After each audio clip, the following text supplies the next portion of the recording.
The filmmakers that have come and gone lack that self-reflection. They look at their film and they wonder why it wasn't received well and externalize the blame rather than internalize it. Chuck, what's the worst part about indie filmmaking? Not having enough money. Okay, financial problems aside. Not having enough time to shoot your film. Let's focus on reception problems. Nobody coming to your screening. Warmer. 3 people coming to your screening only, and all 3 of those people hate your film. Worse than that. What's worse than that? Being embarrassed or ashamed of your own movie. Ooh, yeah, that is much worse. Welcome to Indie Film Podcast. I'm Victoria. And I'm Chuck. This week we're talking about that skeleton in your closet, the cringeworthy first film that you ever made, or that really badly written and badly shot student film. The one that haunts you. So what do you do with that film? Do you hide it away from prying eyes and hope that the world just forgets how inept you were? Or do you post it on YouTube like we do with all our old stuff and just use it as a lesson for yourself and others? Or better yet, do you turn all those lessons into a weekly podcast that you share with other filmmakers? Infinite content. That's the important thing. So just crank out the stuff. Don't look back and make as many movies as you possibly can and hope that one of those lottery tickets gets you to where you want to be. I think that's a fantastic choice. Actually, on the subject of Don't Look Back, I had this amazing little rear view mirror air freshener thing. This has nothing to do with filmmaking. You're welcome. Okay. I had this amazing little air freshener thing that you hung off of your rear view mirror, and it said, "Don't look back. You're not going that way." And I was Nice. like, it's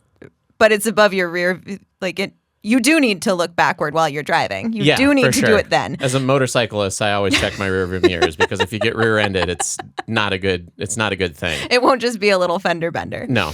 But so when you're driving, yes, look back. But as a filmmaker, I do think it's also important to kind of look back a little bit. And it's okay if your past work makes you cringe a little bit. And you're not alone because we compiled a short list of famous filmmakers that hated some of their early work. Yeah. And the most famous of all of them, I guess not the most famous, Yeah. but the pretentious filmmaker that all of your pretentious filmmaker friends love and adore, Stanley Kubrick. Yeah, he do it said, 137 times. Yes. So he said about Fear and Desire, he called it a bumbling amateur film exercise, and he did his best to bury it. This was his first film, or one of his first. Fear and Desire was the name of the film. Yes. And it was one of his earlier works. Yeah, exactly. Okay. And there were stories of him going out to buy up all the old prints of that film so that it would just be completely removed from existence. Fortunately, people did hold on to some of those. He couldn't get his hands on all of them. No. So you can still find Fear and Desire if you want to watch something that Kubrick finds embarrassing. So it's still out there.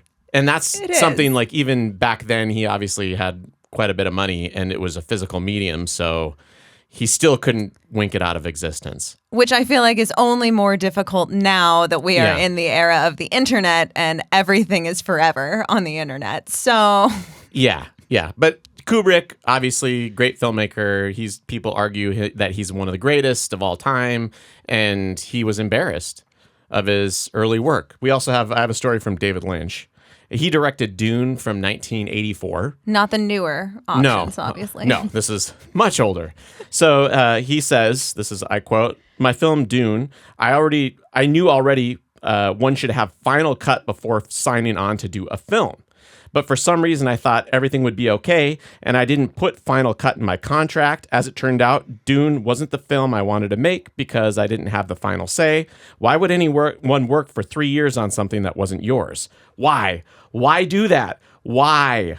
I died a death." I died a death. Yeah, and it was my fault for not knowing to put that into the contract. So that's the other extreme is it's one thing to be embarrassed of something that you created and you have creative control. I feel like that's a really important lesson that I've learned. Yeah. But I've also learned that I've worked on projects that are not ideal where I just did the sound. Oh, yeah. Right? And sometimes you do those things like it's not the same as if you're a cinematographer, I would imagine, because that's a little bit different. Or a director's an even worse situation, right? Yeah. Where you're like, I directed this movie, I didn't write it, and then somebody took over and edited it in a way that makes it look completely horrible. So that would be rough. That would be very difficult. That's not something that I imagine a lot of indie filmmakers run into at this juncture because you probably get all the footage and then you have to edit it yourself. You have to do it all on your own. Yeah. I do know filmmakers who do like ask editors or hire editors, but I don't know if many that don't end up just sort of kind of taking the reins and pulling rank as the director over the editor and saying, this isn't what I wanted, fix it. Yeah, because it is important to have final say. Yeah.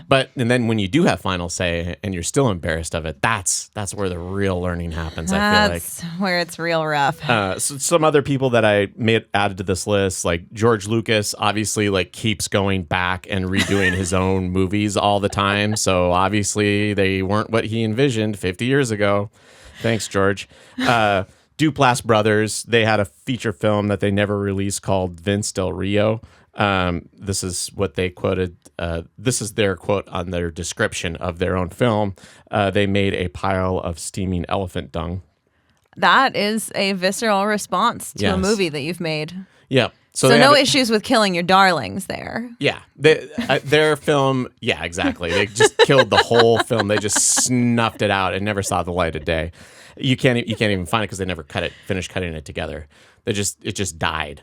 Hey, it's kind of nice to know that even the Duplass brothers have that, because as indie filmmakers, we've all worked on a project that never got done. Yeah, it just didn't end up happening. So there's a counterexample that I want to point out is Steven Spielberg. And so after Jaws and Close Encounters, he made, this is his quote here, "I felt like I was made of Teflon. I felt that anything I put on film was going to succeed, that every laugh I set up would receive not only a laugh, but a huge applause, that everybody was going to win an Academy Award.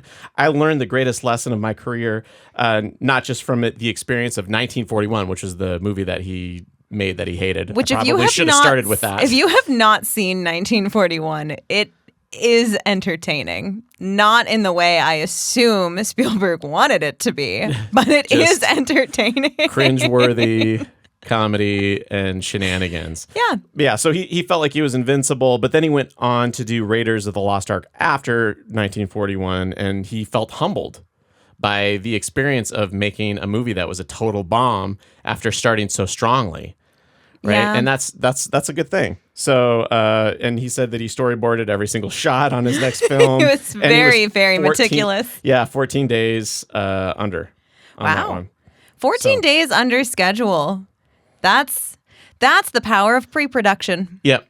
There we go. When you go through and you detail out every single thing and every single moment, it goes a lot faster. Yes. Which is nice. It does. And that's a lesson that I had to learn on sets as well. Like my brother and I working on things, like you want to make sure that you are very organized. Oh, yeah. Because you underestimate when you're just working with like a 2-person crew. Yeah. How much time can take. So do we want to? It can. No, I want to talk about this example that I found when I found out we were going to be going down this route. Okay. I really like the Francis Ford Coppola, because I kept pronouncing it Coppola, and I've been told that's very wrong. How dare I? So Coppola. One from the Heart. Yeah. 1982. Okay. Apparently, he also had that sort of I'm riding high on these successes type feeling. Right on. He was feeling real good after The Godfather and Apocalypse Now, so he went pretty good movies. Fair. Godfather, classic. Fine. I guess he had some right to be a little bit, confident, pushing arrogance, I suppose. Yeah. But he created One from the Heart, which is described as a highly stylized romantic musical. And it was such a devastating failure, it completely bankrupted his studio. Ooh, yeah. I do remember that story. That's a good one. Yeah. I thought that was so, that's the ultimate humbling experience, is you go into this project so overly confident that you bankrupt yourself and then have to spend the next decade doing studio films where you have not the same creative control. Yeah. Just to be able to try to build yourself back up to where you were prior to that. To make Metropolis and then have the same thing happen all over again. Except they did a good job scrubbing a lot of Metropolis. You can't find it. So good. I can't find it. Oh, right on. Some of those scenes are great. They're amazing. But I can amazingly only bad, I should say. Yes. I can only find some of the scenes. I can't find the whole movie. But I would like to point out that this is what I think is the most beautiful thing about this story. That movie was made in 1982. Okay. Right? And he had to spend up until the 2000s trying to build himself back up after that, right? Well, 90s to 2000s. In 2023, he loved that film so much that he went back, he recut and restored it to screen it at the Venice Film Festival. Oh, dang. Where I am under the impression it still had a very similar reception. People just really didn't like it Very that much. tepid. But man, he loved that movie so much. He hung on to it for 40 years after it already bankrupted him once just to force people to watch it again. That just sounds like pure stubbornness to me. I think it's kind of beautiful. I don't know, Oh. to love something that much and just want it to be what you know it can be. Maybe you can appreciate it and then appreciate the fact that most people aren't going to appreciate it. It's just, Maybe, that is your art. You know, That is your art. That is for nobody else. that sounds very stubborn to me. It's like they don't get it. Well, maybe people do get it, and maybe it's just not that great. Like, not everybody's taste is perfect No. all the time. No, and not every. That's why comedy is so Yeah. hard to sell, because one thing that's funny to one person certainly isn't to another. Like, there's just so many different options for different ways things like that can go. And especially when it's a musical, it's already off-putting to certain audiences. And, Yeah. you know, there's a lot to it. But either way, he did say that it completely removed his fear of failure Yeah.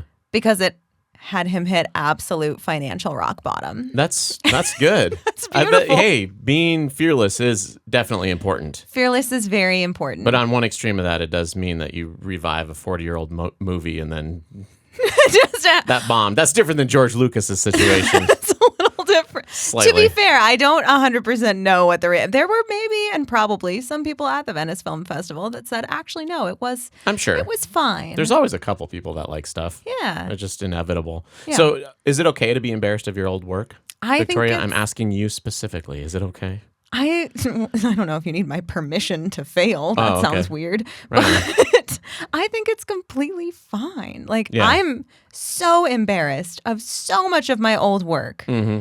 And while I may not actively promote it, Yeah. I am going to go out of my way to make sure that it is still online and available. Yeah, Like, it's got to be somewhere. It's got to live somewhere, I think. yeah, and it does. It Mm-hmm. lives under my old film company name, which is a little bit buried because I did that really smart thing where it's like, as a high school student, I really loved a band and one Yeah. of their song titles, and so I named my film company after their song title. Nice. Spoiler alert, the title of the song was apparently much bigger and more search friendly than my film company name. Oh, nice. So you got views because your film company name was this famous No, song? I got Oh. completely buried because everyone that was searching for that was searching for Oh. the song. Nice. Nobody wanted my film company. Oh, perfect. Yeah, so That's- it just that's a buried good way- itself. hiding in plain sight. It buried itself. I think it's good to be embarrassed of your old work.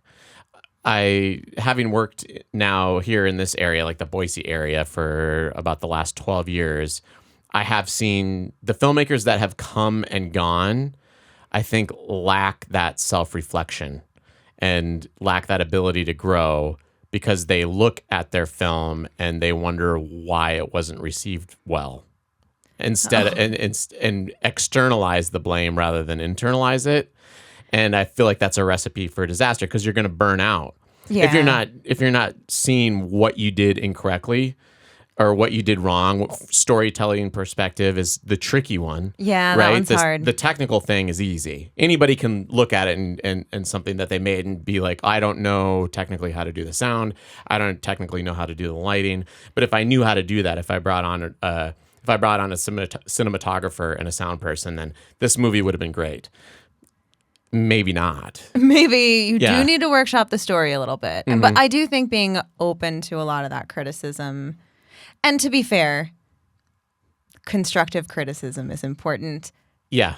Malicious criticism is never necessary in any place or time. Yeah. That's not worth anybody's time. Except unless, like, it's the internet's a great place to just vent like that at people. You know, when you can Sometimes I'll hide do behind a that. keyboard, it feels real good to just let loose rough sometimes. week, Friday night, grab a 6-pack of beer, hold myself up in my studio, turn off all the lights, slam them down, and just dig around the internet for some really crappy movies, and then make all the comments I can think of. Man, I had to instill a rule. If there is alcohol involved, I am not on social media. Those are the rules. Because you just become completely evil? No, I get so excited and so enthusiastic about other people's stuff that I turn into like this weird online cheerleader for people, and then I see it the next day. I'm like, ooh, that comes off as weird. That's almost just as malicious too. Like you're giving hope to people that are hopeless. No. Your art is amazing. Oh my God. I'm going to film school. Thanks for the comment, Victoria. Last night I decided to get a loan out. Well, I guess film school would probably be good for somebody. I'm going to dump all my savings on my feature film. That would be a bad response. That might be a bad response. To encouragement that wasn't deserved. No, always go for it. Always shoot your shot. Always take the risk. Leap and a net will appear, even though it probably... Actually, no, it won't. Like, just empirically. Yeah. No, a net will not appear. You have to build the net first. Yeah, but it's also a metaphor. It is. You know, if Yeah. Coppola can go bankrupt, And come back. who cares? Yeah. And come back. We'll You all did. be fine. But everybody will be okay. Yeah, we have equipment we can sell. Everything Worst will be case fine. scenario. Lenses and microphones. Hold on to the lenses and microphones. Those are the things that hold their value. Those are the important ones. The camera bodies, Not so some of the much. lights, they can go. It's okay. Yeah. Well, do you want to share on the subject of lighting and gear and things? Do you Yeah. want to share our cheap trick for this week? Oh, yeah. Let's do a cheap trick. I'm not on the right spot on the document, though. Do you want to Oh, share? I can share the cheap trick Sweet. then. Yeah. So it's actually from our featured filmmaker this week. So spoiler alert, if you watch all the way to the end, then you'll know who our featured filmmaker is. But Lilia Ahern had this brilliant idea of using rocks inside of a pillowcase in lieu of a sandbag to help weigh down some of your C-stands, tripods, all that jazz. Yeah. That's brilliant. Because if you think about, especially for outdoor shoots, Yeah. the sandbags are so important and so valuable, but are also really impractical to travel with because they do take up a fair amount of space and they are a lot of weight. So if you can just throw some spare old pillowcases into your car, truck, bag, gear, kit, whatever, and then pop one out, throw some rocks in it when you're outside, a couple of bricks, cans of soup if you're filming at a grocery, whatever. Throw in some weight in there, tie it off, done. Good I to thought go. that was brilliant. Yeah, I like that. It's a great cheap I tried to trick. do it with old T-shirts, but they had too many holes in them, so it wasn't working. Didn't work quite the Pillowcase, same. so much better, so much smarter. It's like it was made to carry Yeah. things, and a shirt was just And made to socks cover. were too small. They didn't hold enough rocks. Can't get enough rocks in my socks, so it just didn't work out. Pillowcase, perfect compromise. So we both think that it's okay to be embarrassed of your old. I think it's important to be embarrassed. I think it's a sign your- that you're growing and able to accurately reflect and see where there is room for growth. I do think it's important to be kind of nice to your past projects. Yes, they might make you cringe, but they also helped you learn some things and get to where you are now. So they are important and they are valuable, and you don't need to be mean to them. You can poke fun at them because you probably should poke fun at them. Yeah. But they were important. True. Those are kind words.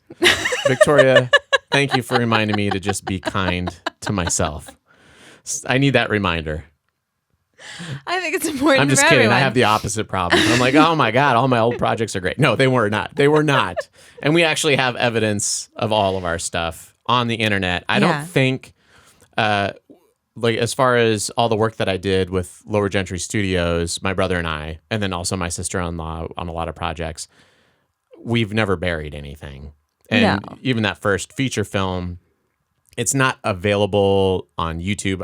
I like starred in this thing, and my acting was obviously that was one thing that was real rough. Fantastic. Which means all you have to do to get access to it is to subscribe to the Lower Gentry Studios newsletter. Yeah, And then you can watch Chuck act as a lead in a feature film. Yeah, it's like an unlisted YouTube link, but it's there. It exists. It does. It's a good reminder to make sure that you do everything right. And we joked at the beginning of the podcast about making a podcast about the mistakes that you've made, but we did openly talk about the fact that sometimes when you get going on projects consistently, you forget the lessons that you've already learned. Yeah. It's real easy to make the same mistake again, especially when you get put under pressure of low budget and limited amount of time. Yep. And with us, we thought it would be a good idea to at least chat about it every week, just from our own personal perspective. Like, at least this way we're open, we're sharing. If we screw something up, we own it. Yeah. And hopefully somebody else can not make that same mistake. Yeah, absolutely. For those of you who don't know, the tagline of this podcast is, we share our filmmaking mistakes so you can avoid them. Yeah. Now you know. Yeah. Also, I will say, in honor of this episode, I did opt to go back and watch the very first episode of the podcast. Oh, yeah. We were real rough. I just want to say thanks for anybody that stuck around. Yeah, we appreciate all the way it. from episode 1. Thanks. Yeah. That was real brave of you. Thanks. And we're going to keep going back and getting better at this, because we have to rewatch these episodes several times before we post them to cut the vertical reels and things like that. Yep. So, okay. Have you ever pulled the plug on a project? So let's say that we are embarrassed, right?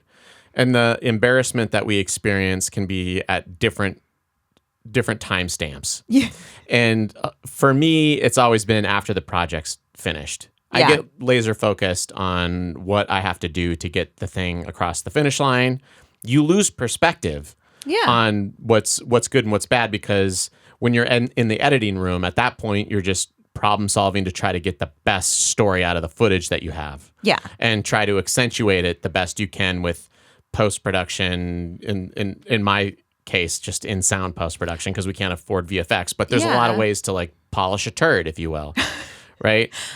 So I've also heard it phrased as lipstick on a pig. Right on.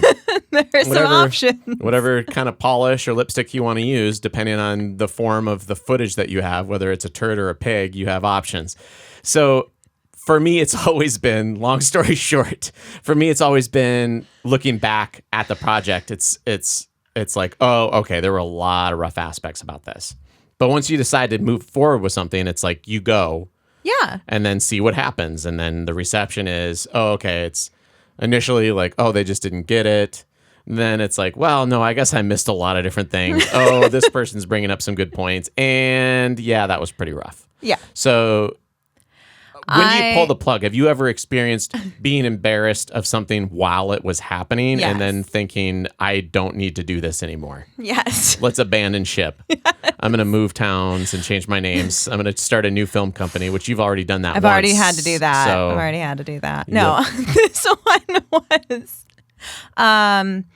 it was a biopic. Okay. I'm still not quite sure the right way to do that, to say that word. But it was about an individual. Okay. And I was co-creating it with somebody that I had worked with. We had each brought each other onto our own sets in different capacities. Okay. But we'd never really just co-created something. And we thought that would be really fun. Right on.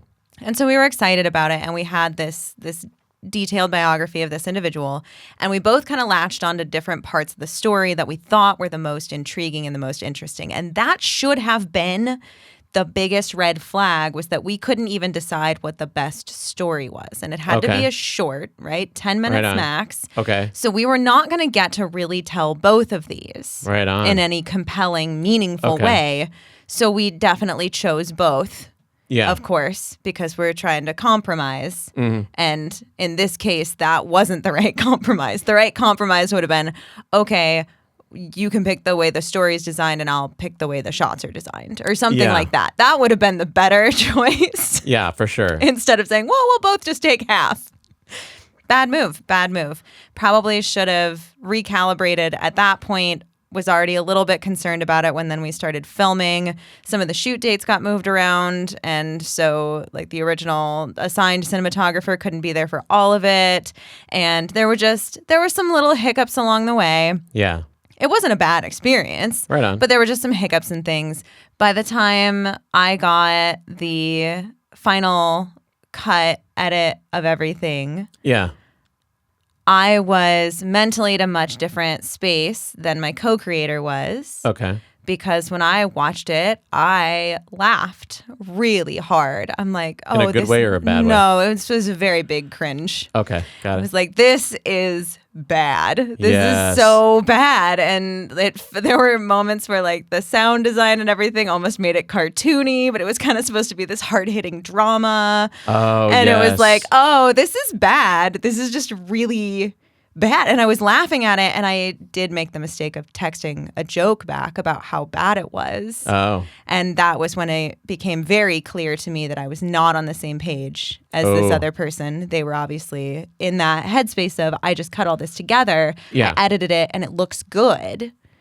And they were proud of it. And so then I made a joke about it, and that was bad. That was not the right move. So now I know if you're going to do a feedback meeting, you should do that in person. Good call. That is not great over text message. Makes sense. Too much stuff is lost. For sure. So that was a big learner. But I, at that point, was like, I want to go back. Let's do some reshoots. Yeah. We'll probably miss the deadline for this particular competition. Yeah. But let's start. I was getting on board with contacting everybody and all the actors and trying to start rescheduling things and reshoot things. And I was just met with a hard no. That's not fair to everyone who volunteered, like all the actors and everyone who volunteered their time to be on this set. Yeah. They deserve to see it played at the competition. Okay. And my thought was, no, they should. We can release it on YouTube publicly. They can watch it. Like, it became down to where was the value for the people who had volunteered their time? Was it in a better polished final product, or was it in that celebratory moment in public in a group setting with all of your local friends and family available at it? So you got Dune 1984 in this story, basically. You were David Lynch. No, I did completely see that point of view, right? Okay. They had volunteered their time. They wanted to celebrate with everybody else. I did not agree. Yeah. But I didn't think it was fair for me to say no necessarily. But I also knew that if it went forward and screened, there was no way we were going to get people to come back for some of the reshoots and stuff. And it just that's where the project would die, which made me kind of sad. Right on. But just was the nature of it. What happened at the finality of this then? I did not go to the screening. So it screened. And what was the reception from the people that worked on it versus the audience? I don't know too much detail. I don't know if anybody. I think the people that were excited to see themselves in something were excited to see themselves in something. Yeah. And I think that was important, and that was a valuable thing. Yeah. But I am certainly never linking to that project. I'm not. I don't. Oh. Yeah. Totally buried. I don't know if it's buried. I don't know if it's on the internet because I've never gone to look for it. Oh, okay. Right on. Because I don't want to think about it. Yeah, you can just ignore that stuff now. Yeah, I think that was a few episodes ago I was talking about, like, people don't necessarily care about your film unless you sell them on it. Yeah. And if you don't sell anybody on it, you can upload something to the internet and nobody's going to watch it. Nobody will see it. Nobody will know. I mean, people might, I shouldn't say nobody, but the number of people that end up seeing it and the chances of it reaching a wider audience are slim to none. Yes. Unless you actively do your best to point people to the link. You have to really promote it and find its target audience. And you can lean into it being, the so bad it's good. I mean, there are film festivals that have a so bad it's good There we go. Category. Yeah. Right? Like, there are places for films like this. I like that. And just a couple years ago, I helped out the Lower Gentry crew with a gong show for short films. Yeah. And that was fantastic. It was a lot of fun where it was just kind of like everybody was chill. We just brought our work that we thought was the worst that we've ever made, but it was bad in an entertaining way. Yeah. Over the top, way too much stuff going on than we had talent to execute. And so when we shared everything, it was a blast of a night. It was so much fun. And that was one of those moments I'm like, I am so glad I didn't take these things down from YouTube, because now I have a place to still go find them so that I could put something into that gong show, because Lord knows I have enough options of bad projects from the past to put into something High like that. school student films. Yes, I had a lot of my high school projects were still in there. Yeah. Yeah. And that's good. I don't know. I like to reflect on that stuff. I do think it's important. And I want to reiterate, like, the whole experience of making that movie was fun. It just would have been even more fun if by the end of it we'd all been excited and proud of the project. But it's also a whole different story when people are volunteering their time. Yes, that's the tricky thing, is if you're doing like a competition, there's 48-hour film competitions all over the place too, and in most of those cases you're going to end up with something that's not ideal as far as the quality is concerned, because it's really hard to make something in 48 hours, or they have 24 hours or like 72-hour film festivals. A 100-hour film race or whatever. Yeah, where it's really limited time, unless you're working within very, very fine confines. it's going to be hard to make something that's going to stand out at a high tier film festival. Yeah. But at the same time, it's fun.